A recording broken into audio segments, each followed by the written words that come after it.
కమిటీలో ప్రాధాన్యత అనేది కాదండి, గుడికి సంబంధించిన బాధ్యత కాదండి. మేము ఇక్కడ లోకల్ అనమాట. ఎన్నో ఏళ్ళ నుండి అమ్మవారికి ఇక్కడ పూజలు జరగడానికి, జాతరలు జరగడానికి మేము మా తాతలు వాళ్ళ తాతలు ఎప్పటి నుండో అమ్మకి సేవ చేసుకుంటూ వస్తున్నాం అనమాట. ఇది మొదటి జాతర కాదు, ఇది నేను ఒక 5వ తరము అమ్మవారికి జాతరలో సేవగా ఉండడానికి. నేను 5వ తరం అండి. అలా సేవ చేసుకుంటూనే వస్తున్నాం అమ్మవారికి. నా పేరు సౌరేష్ రావు, నేను అడ్వకేట్ని, నేను హైకోర్టు అడ్వకేట్ని. మేము ఉండేది ఒకప్పుడు ఇక్కడనే ఉండేవాళ్ళము. ఇప్పుడు కూడా ప్రతిసారి జాతర ఖచ్చితంగా అమ్మవారి దగ్గర రావడం జరుగుతుంది. జాతరకు ముందు నుంచే వచ్చి సేవ చేయడం జరుగుతుంది. ఎందుకంటే చాలా పురాతనమైన ఆలయము. హైదరాబాద్, సికింద్రాబాద్లో అమ్మవారికి ఉన్నంత ప్రాధాన్యత ఎవరికి లేదు. ఎక్కడెక్కడ నుండో రావడం కానీ అమ్మ జాతర గురించి వేచి చూసేవాళ్ళు చాలామంది ఉంటారు.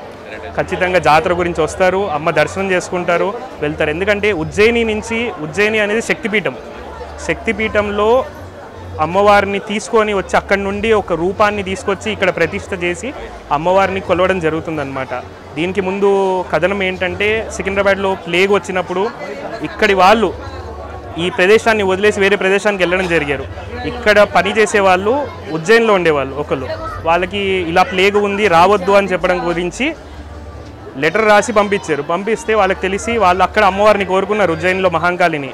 ఏమని కోరారంటే, అమ్మ ఒకవేళ మాకు ప్లేగ్ కనుక తగ్గితే మేము ప్రతి ఏడాది ఇక్కడ వచ్చి మీ గుడి కట్టి జాతర జరిపిస్తామని చెప్పి మొక్కారు.